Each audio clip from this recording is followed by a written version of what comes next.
Time to move on to our second panel.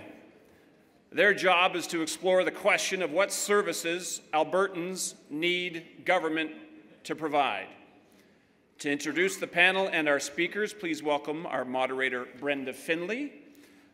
Brenda, come on up here. Brenda comes so highly recommended for so many reasons. Brenda is, these days, the senior producer for Alberta Primetime on CTV2. She's also someone I worked with at CBC for several years. I've been made to promise to tell those stories only during the break. Ladies and gentlemen, Brenda Finley. Thanks, David. Hello, ladies and gentlemen. Madam Premier, thank you very much for the invitation to participate. I feel honored to be here and to be moderating one of the panels. I'd like to invite my panelists up onto the stage and ask them please to take their seats, and then I would like to introduce them to you. You know, when you attend conferences and one-day workshops much like this, you know the best place to find the information about how it's going? The ladies' washroom. The very first thing I heard in the ladies' washroom at the break is how honored people felt to be here. How honored people felt to be here. To be invited to participate in this conversation, to be listened to be broadcast about, how honored people felt. The next thing I heard was how outstanding the panelists were. And that segues beautifully into the panelists you're going to meet on this round. Those of you who attended the first panel discussion know that they brought up some very, very interesting thoughts as to why we are where we are, and some of the challenges we face as a result of that. So the question now is, as David put it, what services do Albertans need government to provide? What services do Albertans need government to provide? Alberta's demographics are changing. We've heard anywhere from 100 to 90,000 people moved into the province last year. A city the size of Red Deer, I think, is a good way to conceptualize it. And while numbers like that support economic growth because of all the potential, they also bring increased demand on services and infrastructure. All of us, those who are new to the province, those who have been here for years, those who have been here for generations, have expectations, of course, about what government programs, services, and infrastructure need to be available to accommodate that kind of growth. So, questions to ask. Is Alberta adapting fast enough to the changing needs of a changing population? Are we thinking far enough ahead into the future? What are the needs of the future? What do we need to do now to make sure those needs are met? Is government helping or hindering people, communities, businesses from reaching their full potential? And ladies and gentlemen, we have 18 minutes to decide that. Oh, just kidding. So we have big questions for this panel. I'd like now to introduce the panel to you, and I would ask the panelists please to stand once I say you're just briefly at the top, just so everybody can see who you are. Heather Smith is president of the United Nurses of Alberta, a union that represents over 24,000 registered nurses, registered psychiatric nurses, student nurses, mental health, and other healthcare workers. Heather was first elected president of the UNA in 1988. She is a registered nurse, and she's been a member of many UNA provincial negotiating committees. Please join me in welcoming Heather Smith. George Gosby. George Gosby is president and CEO of Altacor Capital. George also served as advisor to the School of Public Policy at the University of Calgary, and he's president and CEO at Macquarie Tristone. He's held the post of president and CEO at Tristone Capital as well. Please join me in welcoming George Gosby.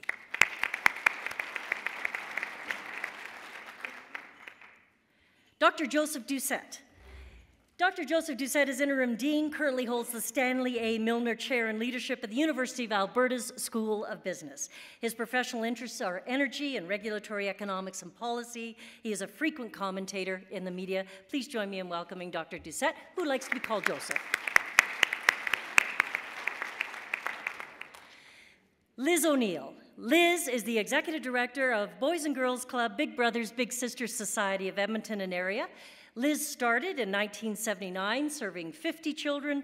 Today, after several mergers, this organization has 3,000 volunteers and serves more than 5,000 children. Liz is currently co-chair of the Alberta Mentoring Partnership. Please welcome Liz.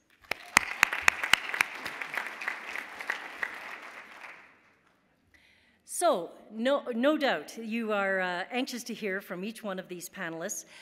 The three women up here, interestingly enough, just had a quick little tete-a-tete at the foot of the stairs. And all three of us started in Alberta in our careers in the late 1970s in completely different areas: social services, media, and nursing and health. And we have grown with the province, us three women, and I think we're a testament to the fact, and the success of the women here, a testament to the fact that Alberta is a land of opportunity. It has a can-do spirit. Doesn't matter who your father is or where you went to school, it matters what you can do. And the opportunity here is that we will give you the opportunity to prove what you can do, and we'll listen, and we'll assess it accordingly. So what I'd like to do as we kickstart this is ask for a 5-minute presentation from each of our panel members. And yes, I will hold you to network timing, ladies and gentlemen. And then we would like to ask the panelists to discuss a couple of questions among themselves. Then, yes, we will open the floor too for a 25-minute conversation, either at the standalone mic, and David Gray will have the roving mic, and we'll take some Twitter comments too. So let's start then with Heather. Heather Smith from the UNA with her 5-minute presentation. Heather. Thank you, Brenda, and good morning, everyone. I'm very pleased to be here this morning and very pleased for the invitation. And I guess in terms of speaking about expectations, and coming from healthcare, I am here on behalf of expectations. As I said, thank you very much to the organizers and this very important discussion about public services and how they should be managed. I want to do some formal comments, and I'm going to have some off-the-cuff stuff. We need to start today by stating something obvious. That is that public services in many areas, such as healthcare, seniors care, and education, are not a luxury, and while they are often superior to privatized and commercialized services provided by the corporate sector, that does not mean more expensive or less efficient services. Indeed, there is a kind of false economy in shuffling off services to the private sector, paying almost as much or more, and creating a host of expensive, unattended consequences, and then pointing to the slight decline on the bottom line of the government's books and claiming we have achieved a new level of efficiency and prudence. In fact, we can spend less and build better services, and the way to do that is through the public sector. An excellent example that would save money and benefit all our society would be to step back from the privatization model for seniors care and move that essential service into the public sector where it belongs. How do we make the services that Albertans expect, that's the expectations management thing, sustainable so that we can all count on them and so that we aren't bouncing like a pinball from boom to bust to boom and back to bust again? There's more than one answer. We can throw up our hands and say there's nothing we can do but allow the quality of our government programs to decline and let the private sector fill the gap, no matter how much it costs or who gets hurt. Another option, I'm not going to quote Jeffrey Simpson. It would be unusual for me to quote Jeffrey Simpson, but on this one he's actually on side. He actually advocated a sales tax, which I'm not. We could achieve some of our goals we're talking about today in a couple of different ways. One would be to reestablish targets for the collection of royalties and collect those targets in terms of resources. Just on and I'm not an economist, I'm not from the oil and gas industry, but I've certainly been to multiple presentations, but it's my understanding that we have moved away from targets entirely, and in fact, for almost 2 decades did not reach those targets, leaving billions of revenue that this province could have had on the table. So one would be to reestablish and collect targets. We could recognize that the peaks and valleys we see in the prices fetched by Alberta's resources are cyclical, but they trend upward and are bound to continue doing so. So perhaps we need to govern our own expectations and not panic when prices turn down for a spell. So there is a 3-part formula that's suggested here. One, continuing to rely on resource revenues to close the gap between the services that benefit our society and that can rightly be viewed as investments in the future. Two, narrowing the gap and smoothing out the economic peaks and valleys through the use of a fair and progressive income tax system. And three, developing a more mature attitude about public services in which we recognize that all the variables are considered. When all the variables are considered, they are often cheaper, more efficient than the alternatives. My off-the-cuff comments that I wanted to make actually come from this morning's panel. There were some interesting quotes I wrote down, and actually from Mike Percy, that he talked about Canada as an economic union and strategic investments that are important, and that one province cannot do things alone. We also had a comment in the panel this morning in terms of getting the biggest bang for our buck. As Brenda mentioned, I've been around the Alberta scene for a long time, and as a very naive nurse, prior to any political activity on my behalf, I went to the Alberta legislature and asked to find what the policies were of the provincial government for health care. I went to the library. And the librarian, after much searching, and came back and said, well, actually, there is no formal written policy about health care. The policy is basically to get the biggest bang for our buck. I'm suggesting to you that we are not getting the biggest bang for our buck. And I think that Alberta, in addition to looking at the economics of our resource and potential revenues, has a third need, and that is to advocate for appropriate federally led programs that would be less expensive, so getting a bigger bang for our buck. And I quote from the Canadian Health Coalition, there's a position, there is a health accord to be renegotiated in 2014, which the federal government has virtually abandoned any real participation in. And I think that we as a province should be demanding that the federal government come to the table and negotiate and provide for all jurisdictions in Canada a continuing care strategy that would integrate home, facility-based long-term respite and palliative care services, a pharmacare program that provides universal coverage and equitable access to safe and appropriate medication for all Canadians, and adequate and stable funding, including a 6% escalator, and that the federal government should enforce national standards in the Canada Health Act, including the ban on user fees and extra billing and enforcement of reporting requirements. So I'm here for the side of the expectations, and I'm telling you, in terms of managing expectations, we should be thinking bigger, not smaller. We should be looking at how we can, in fact, get the bigger bang for our buck, and there are ways that we should and could be doing it, and we need the federal government's participation in it, just like Mike Percy said. Thank you. Thank you, Heather. George Gosby. Thank you, Brenda. Thank you, everyone. Thanks for including me in today's Economic Summit. I'm looking forward to discussing the future budget along with the future of Alberta. I should point out, Brenda, I think you have the wrong bio. I haven't been with Tristo Macquarie in 3 years, so just want to point that out to the group that I'm President and CEO of Alticorp Capital, but also have been Vice Chairman of AIMCO up in Edmonton since inception. I've been in the financial service sector in the energy business for 20 years. Today I'm going to talk a little bit more about the services that Albertans require from a financial standpoint. And I'm going to look at it a little bit more from a revenue standpoint. It's a big question. You know, what services do Albertans need? It's a big all-encompassing question, but it's not a hard one. And I believe the vast majority of services in this province are warranted and no major cuts should occur. And I think that in order for our province to grow and to prosper like we're doing, we have to continue to look at ways of rationalizing, making efficiencies, and looking at cost savings. But to do any major type of cuts would be draconian to our province and the future of our growth. But it's my view that we don't have a cost problem. We have a revenue problem.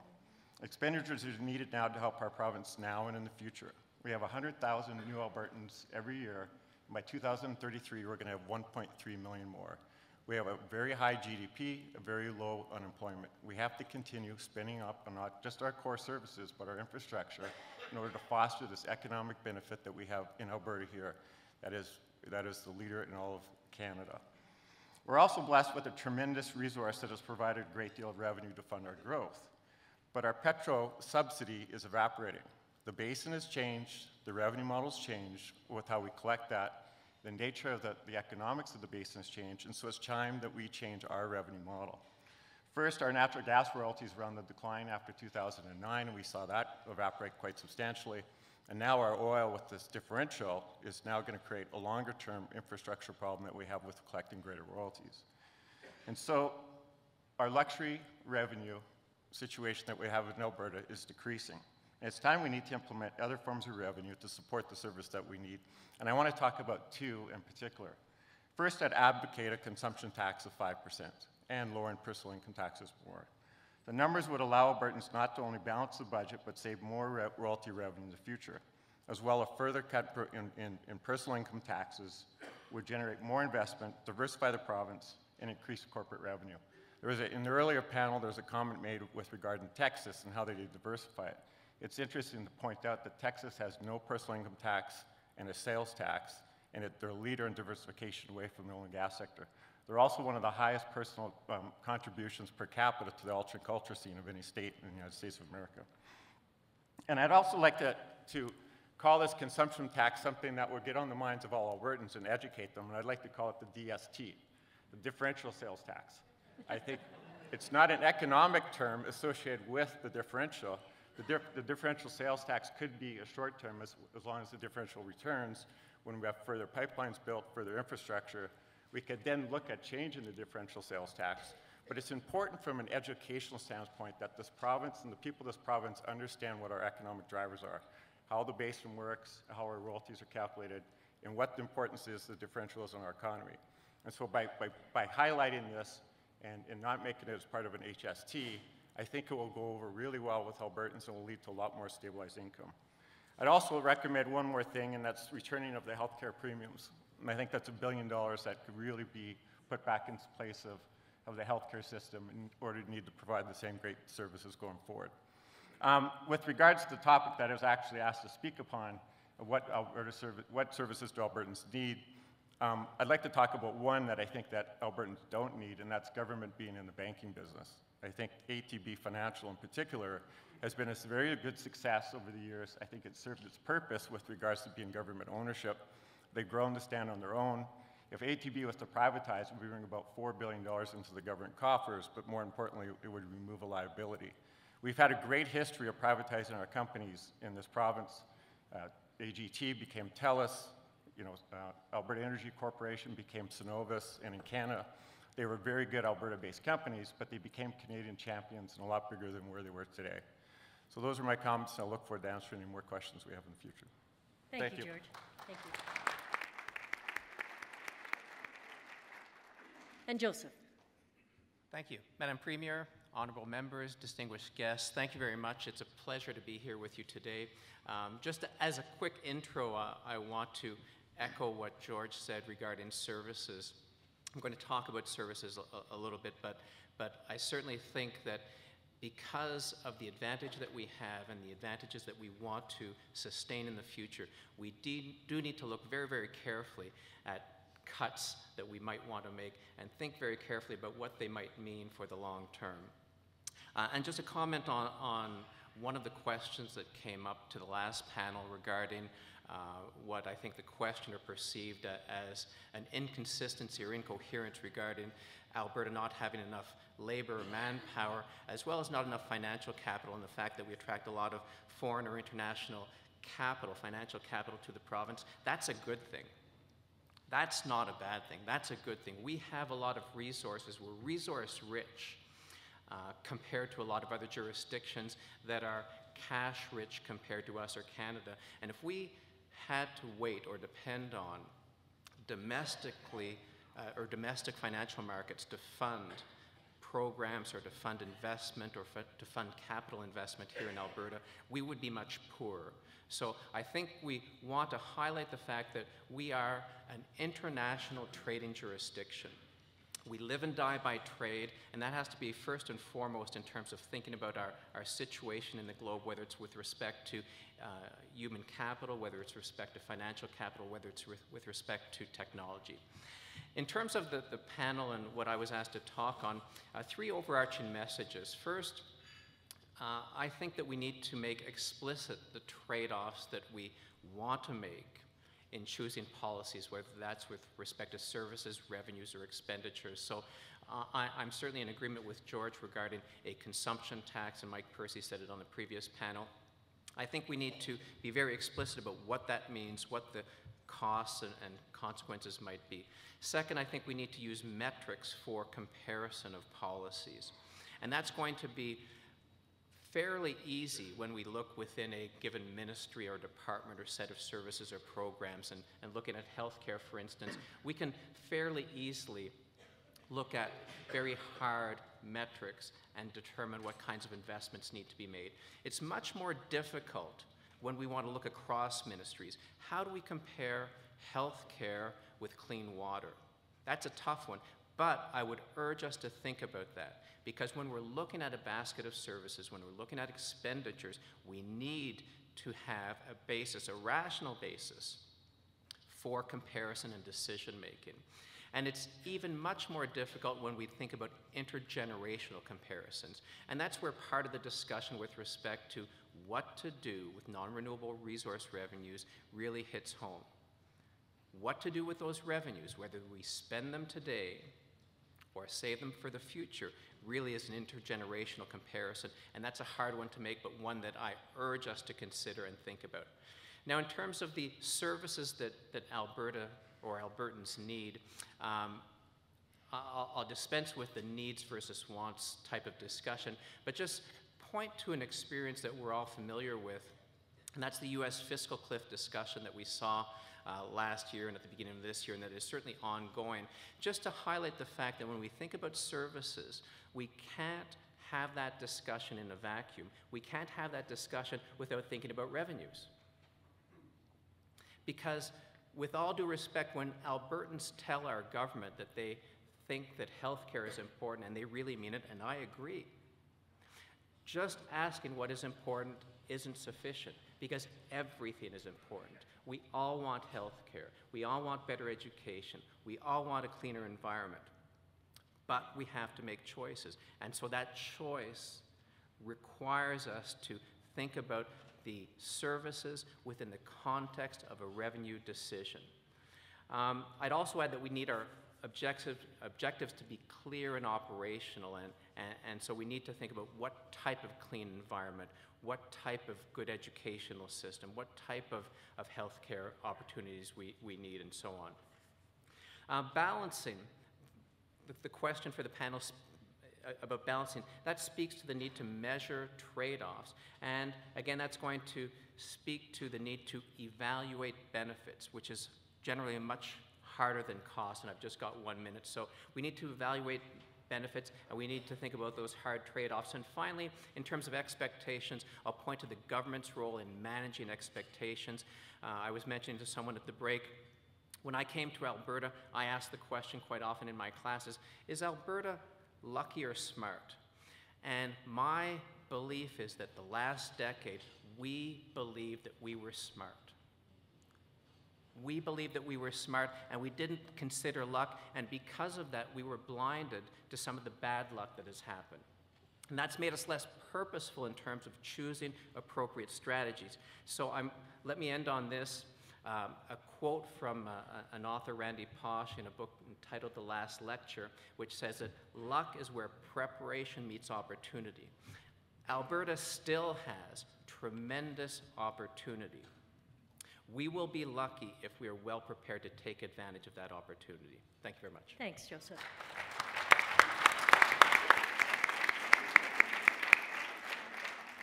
And Liz O'Neill. Thanks, Brenda. Well, for some of you, you would think what an unusual place for me to find myself this morning. I'm honored, Madam Premier and colleagues and Albertans, to have been invited to speak here on behalf of the not-for-profit sector. And I'm also very pleased that there are members of the sector here today, and I look forward to their questions. It's interesting to think about the growth of the oil industry, which is not something that, I'll be honest, I think about very often. But I do think about the growth of the not-for-profit sector. And over the last 30, 40 years, we now find ourselves with over 20,000 not-for-profit organizations in this province. And many of those organizations are from our church community, probably 30%. And 50% of those not-for-profits don't have paid staff. But we've become an awfully big industry. And I have to be very honest with you, until the last year and a half, it wasn't actually all that common that the not-for-profit sector would be clearly at the government table. But it has been for the last year and a half. We have been invited in time and time again to have conversation, to work through challenges, and of course our future is going to require that we do that more often. Mr. Watts made a comment this morning on the panel that he was participating on when he said, to answer one of the questions, we have to do this together. There's no question that business, the not-for-profit sector, and government are going to have to sort through the future together. And again, I'm very pleased to be here today. It's evident in this province, when you look at the number of citizens that volunteer across Alberta, that Albertans care about this province. There are over 1.5 million people every day looking out for each other, sitting on boards of directors, helping out a youth center, working at a food bank. There's nothing else in this province other than being employed that has so many people involved. And so it is a sector that is extremely important to this discussion. Many of the services that might be impacted through the budget discussion are actually delivered by not-for-profit organizations. And those dollars that come, important dollars that come from the government of Alberta, are also leveraged in the community through our United Ways, through our community foundations, through our municipalities, special events, private and community foundations. And it's actually the collective of that that makes those services possible. It's not one piece of that that makes it successful. But the fact of the matter is our financial resources are today not as we expected them to be. And you know, it was interesting for me to listen to the conversation earlier today on the first debate, because so often we wonder, so did somebody make a mistake?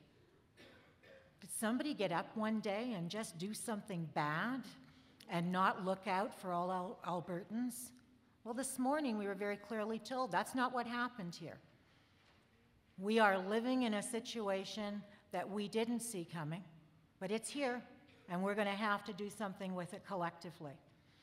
And the not-for-profit sector is the sector that brings the passion, the resources, and the skills together in order to deliver many of the services that we're going to have to think through.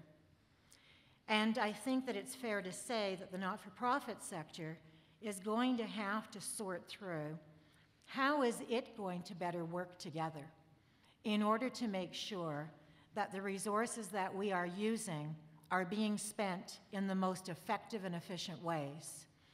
Now, you may think that that's a rather strange message to come from somebody from the not-for-profit sector, who quite frankly spends a lot of my life trying to find more resources. But the fact of the matter is, we're not who we used to be, and sometimes I'm not quite sure we know who we've become. Not-for-profit sector was never envisioned 100 years ago, 200 years ago, to deliver direct services. It was about the extras. It was about neighbors looking out for neighbors. But here we are. Now we find ourselves running large organizations and delivering core services. And again, I'm pleased that we can be at this table to learn from you and talk with you today. But I think that there are 3 things that this province has been working on that are extremely important for us not to lose sight of. The first is around homelessness. We know that we have made great strides in this province. We're not there yet. I don't think for one moment we're going to get there for a few more years, but we are in a better place today than we've ever been. But the fact of the matter is, it has cost us $60,000 to $70,000 for every person who is homeless. Now that we're addressing the issue as a collective in a provincial infrastructure way in this province with not-for-profits, the cost is $35,000 to house someone and make sure that they have all of their supports.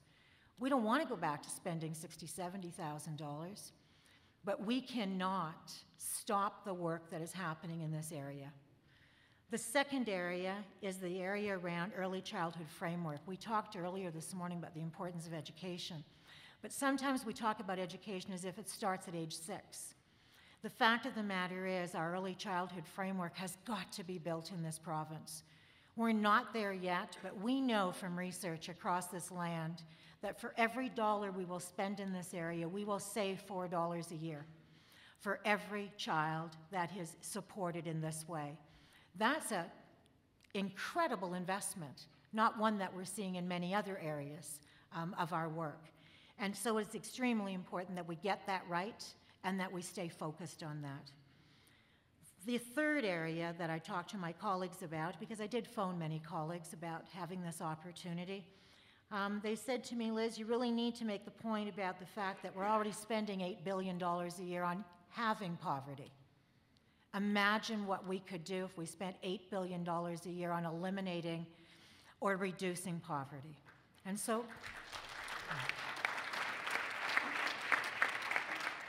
thank you.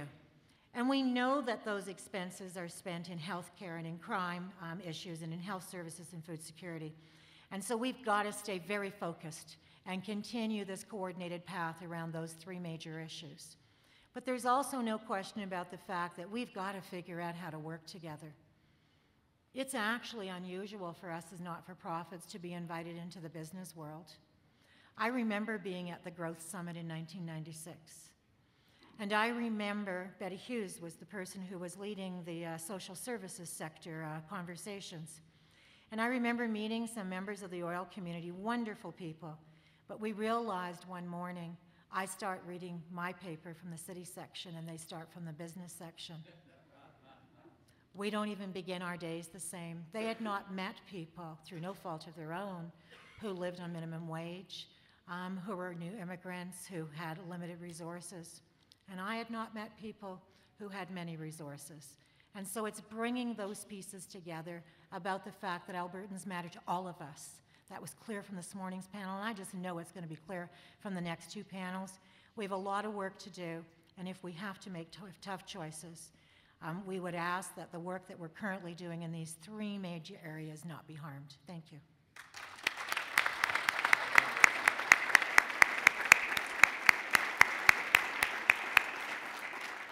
At this point, we will allow 10 minutes for the panel to discuss various issues among themselves. I'll ask them a couple of questions about that. But for those of us watching online, please send your questions via Twitter using the AB Summit hashtag. And afterwards, when we have 25 minutes to open the questions to the floor, we'll also include some of the Twitter questions too. This morning, the panelists discussed a lot about our economic situation in very bold strokes. And something that stuck in my mind, because I wrote down quotes too, Heather, was something that Angus Watt said, that he doesn't really advocate cuts. He advocates doing things better. So my question to the panelists is, how would you do things better? Bearing in mind what Liz has said about the essential services that have now fallen to not-for-profit, how would you do things better?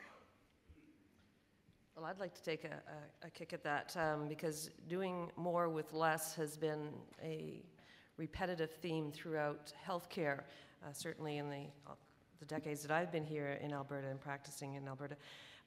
Doing more with less, so looking for efficiencies, and while many may criticize and look at what's not always efficient on the healthcare side, there in fact have been dramatic and important changes in efficiencies through healthcare, and there's some real opportunities in healthcare.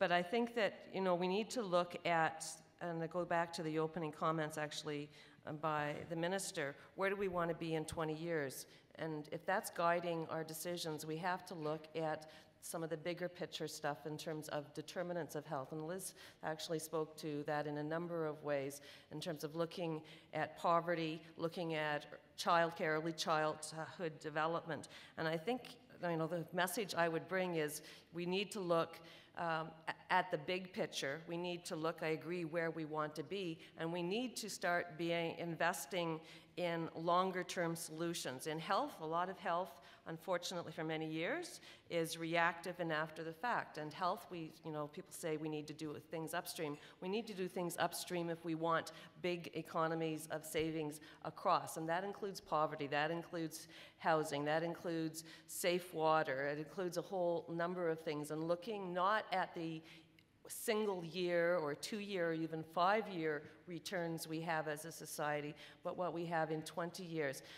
And I know it's a really hard sort of concept to wrap our minds around when we're talking about a deficit, but Alberta has an opportunity to be bold and actually go bigger to save more and think longer term and think across. Bigger to save more, George. What do you say about that? Bigger to save more, I totally agree. And how does any organization becomes better by looking at cost savings and efficiencies and strategic direction. And I think for the first time we have a government that is doing that. I also think it helps that we have a strong opposition that's assisting them in doing that. But I think with reliance on the resource revenue has made us somewhat complacent. We had a free ride. We had a great ride, and now it's time to get off. It's not time to take on more debt in order to keep that ride going. And if you want to have accountability with government, bring it back down to the people that are spending money, which boils down to consumption tax. And a consumption tax will really drive accountability with government, and it will really focus in on getting us off this free ride. And I think that focuses efficiency. So is it just about more money, or is it about doing things differently? It's about collecting revenue differently, not having a reliance on royalty resource revenue. The royalty resource revenue can be going to savings for future generations. And that's how bigger is better for down the future. But it's about efficiency inside of government. If you want government efficient, you put it down to the taxpayers, and put it right into the consumption tax, I think you'll see dramatic results. Joseph. 3 things. I think that number one, having more purposeful use of metrics and thinking about what we're doing. So resource-based budgeting is a very good step in terms of doing that, but I think we need to go further and we need to really think about how we evaluate those trade-offs and being hard-nosed and using metrics. 2, related to that. Sorry, Joseph, could you give us an example of the first? Well, so in healthcare, so I'll speak outside of my domain, but in healthcare, I think we need to know and look at how technologies, for instance, new technologies, can be used to better deliver adequate services, whether that's regional services, whether that's new types of treatments, whether that's anticipating needs and treating the cause of the problem as opposed to treating the result later on and so on.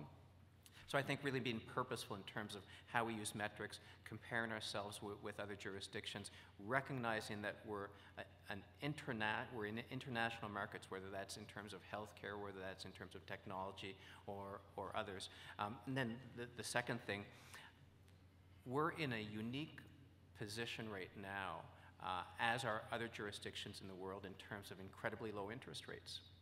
So in terms of those intergenerational transfers or intergenerational decisions that we make, borrowing today does make sense. And I'm not saying borrowing for anything, but borrowing today does make sense in terms of the very low interest rates that we have. So we have to, again, take a good hard look at what we want to borrow for. Getting more bang for the buck is fine, but thinking about what will those investments get us? How do they play into some of the challenges that we've looked at, such as diversification?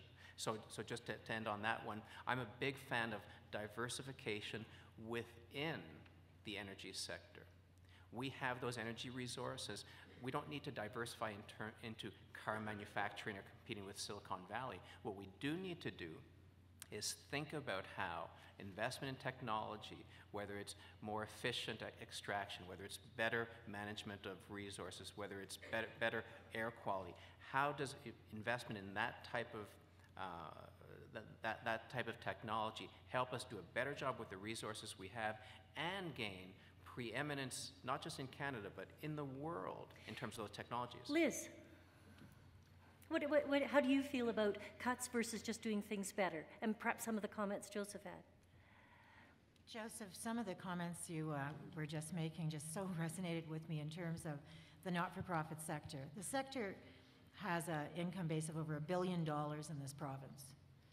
And the sector is made up of citizens who care deeply about the people of this province.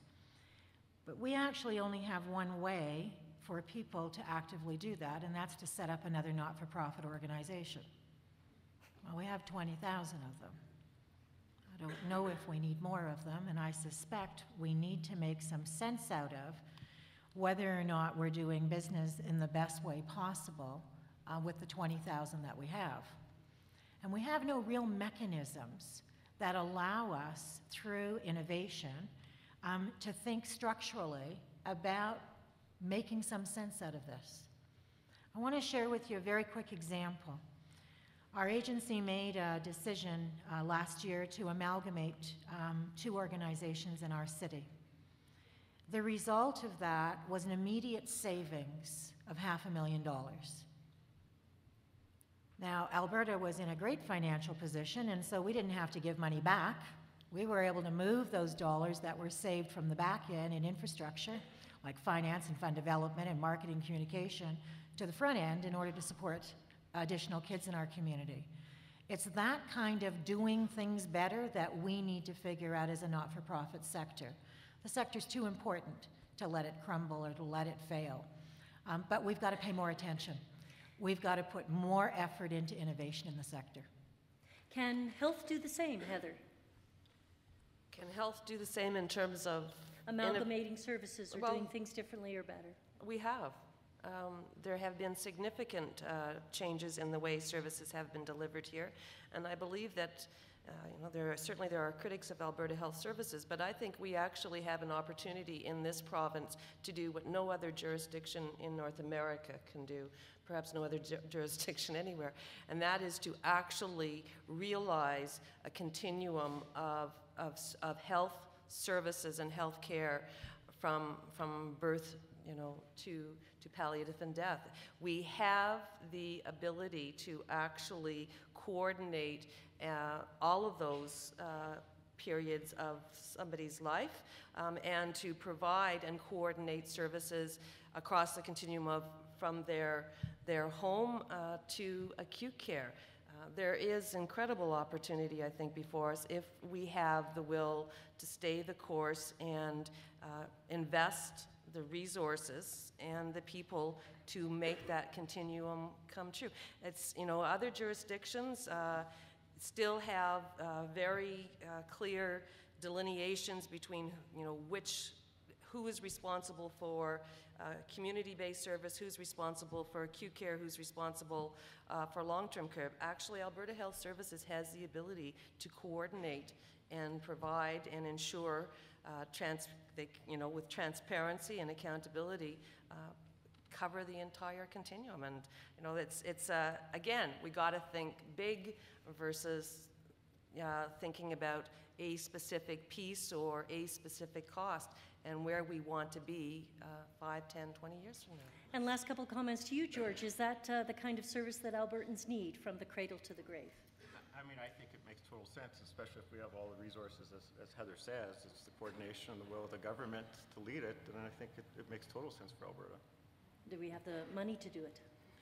I think that we're relying on an artificial means now in order to fund it, and I think that we have to change the way that we collect our revenue. And I think if we do that, we'll have a more stable form of revenue in order to fund the services that Albertans require. Ladies and gentlemen, there are your panelists, and I'm sure that they've got a lot of thoughts going on in your heads.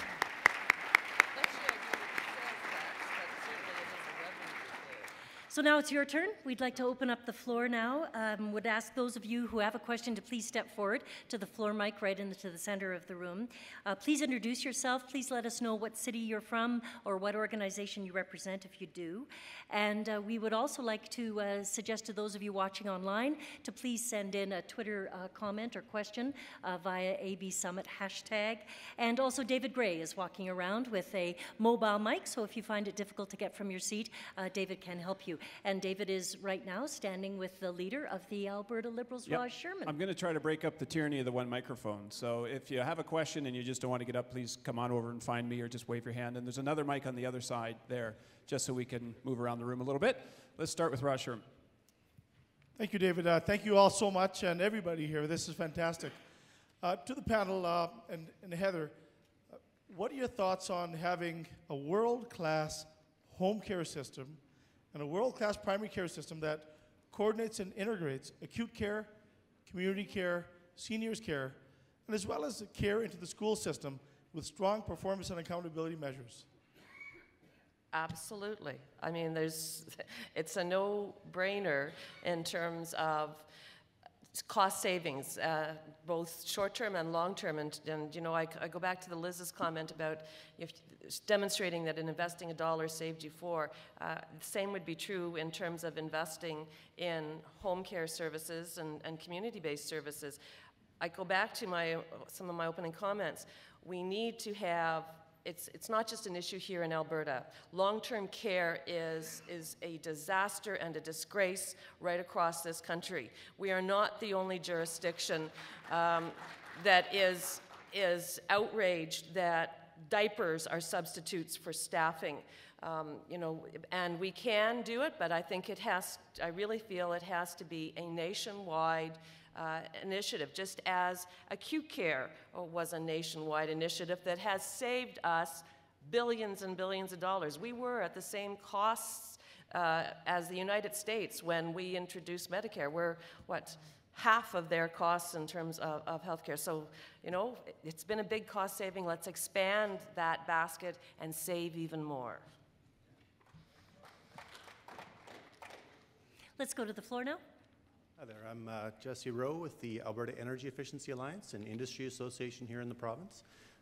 With energy efficiency, we're talking about a service that currently, saves more money than it costs, but we know that when we fund provincial energy efficiency programs, and in some cases they're called demand-side management programs for your energy industry, you save more money, the consumers save more money than we put in.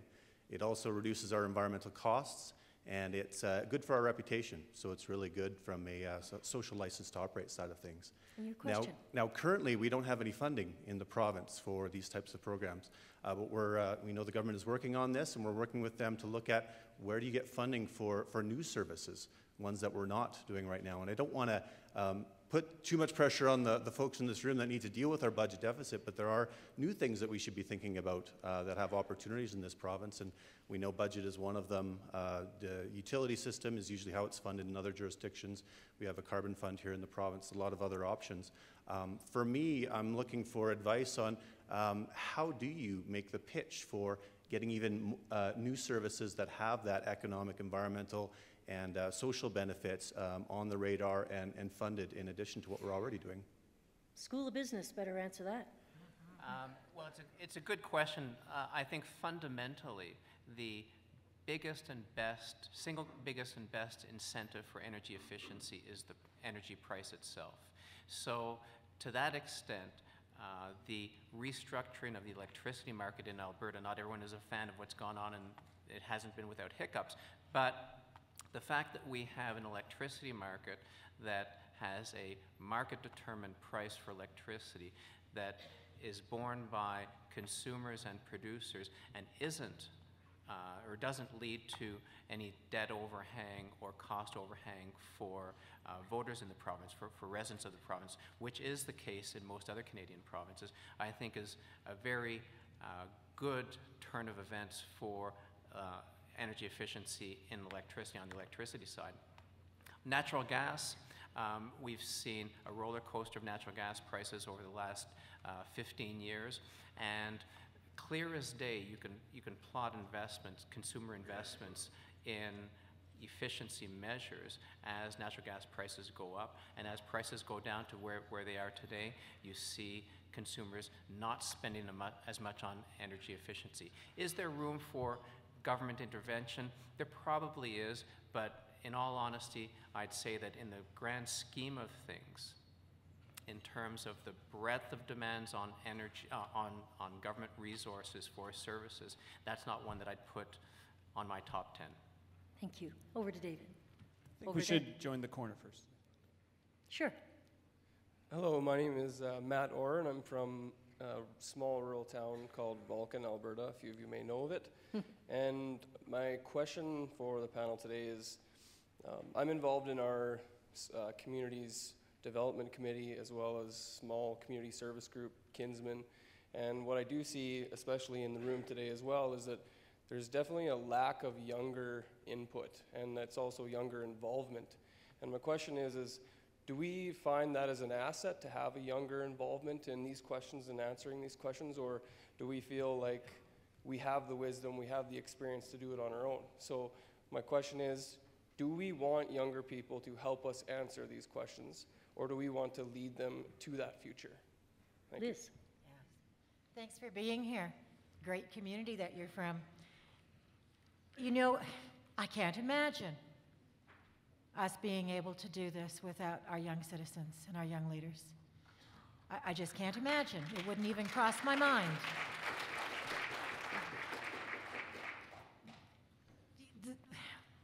We are trying, as people who are, for myself, the legacy that I hope to leave behind in the organization that I'm involved in, is that young leaders will take it to the next place. I have the privilege every day of working with about 125 paid staff, and of that group, about 100 of them are under the age of 30. And so there is great room. One of the things that all of us, I think, are trying to do in our youth serving organizations across this province, and we see this within our high schools and our junior high schools as well across Alberta, is leadership opportunities. And one of the things that young people said to us about 5 years ago, it's great that we get leadership training, but how come we're not allowed to lead? And I think this is exactly what you are speaking to. And so perhaps one of the things that we might need to look at as this group of Albertans is, where's the youth summit to have the conversation about the kinds of blessings and gifts that you can bring forth to help us think about things that wouldn't be normal for us to think about because we're on this end of the spectrum. And so I would say keep pushing us. But there is absolutely no question that in our universities, in our colleges, in our high schools, and on our streets, we need our young leaders. George. You know, I agree. I was chairman of the Alberta College of Art and Design, and it was the first board that I was on that had a young representative. It was the student president. And it brought a totally new perspective to the volunteer members on that board, and in a fresh set of eyes, a different set of way of looking. And since that time, I think I've really recommended to the non-for-profits, the charities, the community boards that I've served on, that we always include young membership on the board level, not the young individuals going out and mailing stuff or stuff in envelopes, but on the board level from that perspective. That really opened my eyes at ACAD, and I strongly support the community, including younger board representation on institutions across the province. That was a good question. We're going to go now to Twitter. We've received a couple of tweets, and this question comes, can cities grow at the same way for the next 20 years? Can cities continue to grow the same way for the next 20 years? Who would like to take on that one? I think cities can grow, but the question really is, do we want them to grow in the same way? I think, again, we need to be more purposeful in thinking about the connections, the interconnections between many of the different issues and impacts. So just as one example, what does urban sprawl mean for our educational system? What does it mean for taxes and the way in which taxes are collected and services are provided at the municipal level? I think we need to be more purposeful in terms of how we think about redevelopment of the downtown core and what that means for the vitality of a city, what that means for culture, what that means for attractiveness. I can tell you that as a leader in an academic institution here in Alberta, when we hire young academics globally, and we hire them globally, not just from Canada, one of the things that's very important is the cultural identity of the city that they're looking at. So it's very important for us to think about how that works, and I say, yes, we can continue to grow in a hodgepodge way, but I think we do need to be more purposeful. Anyone else? Heather? Yeah, well, certainly we can and we might continue to grow. I mean, I think of Fort McMurray and the explosion. It's more than doubled, I believe, something like tripled in size. What's important is, in terms of what this whole topic is about, what Albertans need, is the infrastructure to support it. Otherwise, we end up with huge costs out the other end, and healthcare, for one, is a very important infrastructure element. Education has been mentioned. You know, I can think of hospitals in this city and other cities that were once perhaps identified as white elephants because they were out in the middle of nowhere, and that might be sort of the way South Health Campus is viewed here in Calgary. It's out in the middle of nowhere. But what is the south end of Calgary going to look in 10 years? And I think, what infrastructure do we need, and are we funding it? Are we putting in place the necessary resources to ensure we have that infrastructure? Good morning. Brady Whitaker. I'm the president for Alberta Forest Products Association, and from the great community of Whitecourt, born and raised. Needs, wants. Whether you're running a house, a business, the forest products industry, or the government, it's all about money in, money out. I'm a very proud Albertan to always want to lead, and we always want more. And I'm also very proud to be a capitalist. So I approach this from a different perspective. Instead of the balance or cuts, I'm a firm believer in that we should grow, continue to grow, further to what Heather is just saying. We want more services, we need more money. So quite simply, I think the challenge here is how are we going to generate more money? And I think it's through a partnership. It's a team. We've got this room here with some very talented people, this government led by extremely talented people. We need to do more teamwork. The oil and gas industry, #1 profit maker. I say team up with the #1 sustainable industries anywhere in the world, forestry, agriculture. Be proud to be an Albertan. I'm extremely proud to be an Albertan. I want to grow more money, or grow more trees, more crops, so we can sell more oil. My question, sorry, and I ramble. It was interesting. Yeah, but my question is, are you prepared to look at different ways to grow, Heather, healthcare? I wanted the old days of being accountable, responsible. My family, we got used to see at the end of the year, our family cost the system this much money. We don't have that anymore. I think we need to be more responsible, more accountable as Albertans, but grow. The question is, are you in favor of growing instead of cutting? Because I think we want to grow and have the services. We just need more money. What about Brady's comment there about accountability?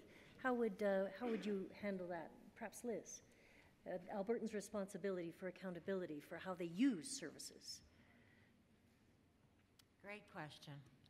And it makes me think about the earlier question on can cities grow in the same way over the next 20 years?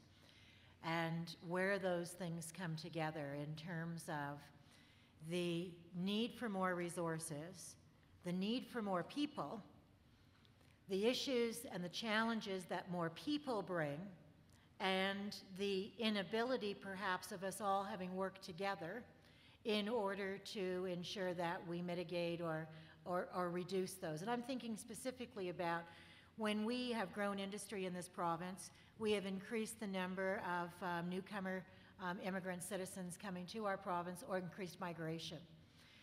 As a result of that, not-for-profit organizations have had to scale up services that might not necessarily have been planned for in order to make sure that those people's needs are met. And so when I look at this, I look at the fact that we will continue to grow. We talked this morning about the fact that our population will grow dramatically over the next 20 years. But if we don't have the right structures and systems in place, then we will do that at a cost that will be far more than we needed to probably spend. Could you address this idea, though, of accountability, personal accountability for the way Albertans use the system? Anybody? I think accountability is absolutely imperative, and health is slowly moving to more and more transparency and accountability where they are publicly delivered services. When services go into the for-profit, the private environment, contracts come down and obscure public ability to access and have full transparency. Individual accountability is, of course, an expectation, that we should all try to do the best with what we have and that kind of stuff. Individual accountability, yes, but when we talk about the system accountability, the privacy has changed incredibly in the last 20, 30 years, and accountability around privacy. And accountability is absolutely imperative to any publicly funded system or service. I think the public has the right to know,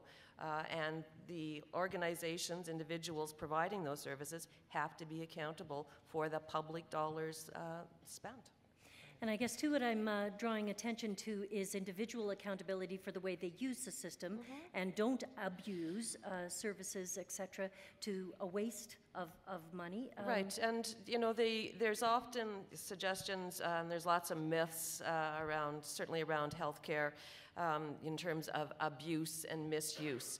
And in fact, I've been part of a national panel on healthcare, and abuse, misuse is a very, very small piece of the costs. And I mean, it's minuscule compared to the real costs and the real services that are delivered. And it's true, Albertans used to receive an annual statement of what services they had, and I recall, this goes back years ago to a Friends of Medicare meeting, and an old gentleman saying he got his statement and he challenged whether or not he actually had a service that was on that, listed on that paper, and the comment back to him was, well, somebody else's records are obviously more reliable than yours.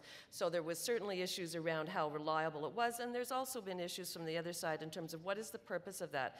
Is the purpose to sort of remind people what the cost is? Some people thought it was a way to move easily from this is what government paid on your behalf to this is what you're going to be paying on your behalf.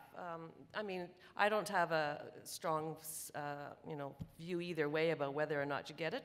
It might be helpful just in terms of people having a sense of overall cost, but not if it's meant as a deterrent to people accessing services that, you've used 2 times the average amount of services, therefore there must be something wrong with you. You don't want to have it as a deterrent. Excellent. Joseph? Just a very quick point, maybe to contest a little bit Heather's view on transparency and accountability, public versus private sector. And this isn't to speak to privatization in any one area or other, but I don't see fundamentally why there should be or needs to be a difference in terms of accountability, transparency, effectiveness, or any other metric in the public or the private sector. I think that if we talk about services that have traditionally been government provided, if the government does a good job, in setting the ground rules and privatizing appropriately or offsourcing appropriately, then I think we can have a same level or even better level of accountability. I'll just give you one example, not from healthcare. I've lived in 3 different countries. I've had driver's licenses in 3 different countries and in several Canadian provinces. And I remember when I moved here 13 years ago, how easy it was to get a driver's license compared to the last province I lived in. I was thrilled. That's a small example, but just saying that I don't see any problem with my driving records and so on being processed by the private sector. That doesn't bother me personally a whit, and the service that I got and the cost that I paid was quite superior to what I saw in another province. So, yes, sir. Good morning. My name is Marcel Latouche, and I am the President and CEO of the Institute for Public Sector Accountability, and I am a lecturer of public finance at State Polytechnic. We've been talking a few times here this morning with regards to alternative ways of delivering services. Ma'am, you cut yourself short. I usually call the nonprofit sector the third sector, and you don't have anything to learn from us, but instead we should learn from you, because more often than not, you deliver services with less, and we get more from you. And this is what we need. So I believe that the panel should, instead of asking this particular question, which is, what services do Albertans need? I think the question should be, if we can deliver services effectively and efficiently, do Albertans care who delivers them? Very good. Who would like to take that? George. Well, I think Albertans do care. And in fact, the suggestion, and it's a common suggestion, unions certainly targets for it, public sector is a target for it. The myth that the public sector is not able to be nimble, to be efficient, to be responsive, and to be cost effective. In fact, the public sector is, should expect it to be, and I believe the evidence is there. And certainly there is concern by Canadians, by Albertans, in terms of increasing privatization, particularly in areas such as healthcare, and the undermining of Medicare by those activities. So I do think that the public do care. Maybe you don't, and your immediate interface, you're ill, you need care, you're not thinking who's delivering it, but in fact, as citizens and as taxpayers, we should be very interested in who is delivering it and what is the cost of that service and what is the outcome. And public sector is an easy target, but there is a lot of myths in terms of how, in fact, much public sector we have in this province and how much we spend on public services. And I have some challenges to the minister from this morning in terms of the suggestion that we are at the top. If you add in capital spending, then sure, it looks like we're spending a lot on the public and public sector interests, but that in fact is not the case. We are not overspending, and the public sector is not the cause of the financial woes in this province. George, would you like to speak to that comment? I'm all for being more efficient in the business world, and to stay in old myths or old beliefs, we're going to fall behind. And so if privatization is a topic in the healthcare assessment, we should be addressing it. We should be looking into it, and we should be bringing it to the citizens of Alberta, along with any other type of ways to improve in this province to make our services better. And it's the same way that I believe that, in order to increase revenue, in order to increase efficiencies with the services, is we've got to take a hard stance in looking at our taxation system. We're going to have to throw out some old beliefs and some old mantras that we have with regards to the way that we're taxed, and we're going to have to do away with this reliance and this luxury we had on our royalties and make some decisions and at least look forward to seeing what works in other jurisdictions and what works for other services. So I'm all for looking into it. Well, and I just want to comment, I know that I believe in evidence-based decisions as well, and I wish that in fact more decisions in this province had been evidence-based in the last 2 decades. But just on the matter of healthcare specifically, I remind people of Roy Romano and the Romano Commission, where the public sector was challenged to bring forward evidence that in fact healthcare could be delivered in a more efficient, effective way in the private sector, and it was never done. On to the next question. Yes, sir. Thank you. I'm Dylan Jones. I'm the president of the Canada West Foundation. I was born in Calgary, and I'm delighted to be living in Calgary again. What I'm going to do is be bold and offer what I think is the sweeping prescription for the solution, and then invite the panel to respond. So if we care about our grandkids and not just ourselves, we have to start paying more of our own way. So number one, I agree. We need to introduce a consumption tax in Alberta. That money should not be used to increase spending. It should be used to offset the current revenue stream off resources, and that resources stream should be put in the Heritage Fund so that our grandchildren have the resources to take care of the challenges and opportunities of their day. Let's get some comment from our So panelists. can I just hit the whole thing? I'm going to do it really fast, okay? All right. So that's number one. Number two, government needs a singular focus on the public sector delivering what it's already being paid to do. Albertans deserve the healthcare and education systems, the premium systems they're already paying for. And when government and the public service take on those challenges, they need our support. Because we're too often cynical and critical as governments try to reform the very services we're receiving. We're going to need to stand with governments through a major reform. Thirdly, on diversification, 10 million baby boomers are leaving the economy, the equivalent of the entire Western Canadian population. We're going to have massive labor cost inflation problems. It's a mistake to diversify into low-margin areas. We need to look, the workforce is going to be smaller. They're going to need to have very high returns. We need to look at the services side of the food and energy economy. We need to be the knowledge and innovation centers globally for food and energy. And I could go on about diversification. I won't now. There's more. I also think there's room in cultural industries. It's a whole conversation. So what would you like to hear from the my panelists? last one, this is my prescription. Oh. My last piece of the prescription is after Premier Alison Redford solves the bitumen battle, which she's going to do. She's doing a great job out there opening markets. After she does that, the next big policy challenge is going to be radical labor cost inflation. We know it's coming. We're not talking about it, okay? Think about the nonprofit sector and what it's going to do when it's competing with excruciatingly high wage costs 5 to 10 years from now. The policy conversation on the demographic issue has been anemic. We know about it now. We have no excuse not to start dealing with it now. So those would be my 4 points if we care about our grandkids and not just ourselves. Question, what do you think? What do you think, Liz? Well, I think you should have been on the panel.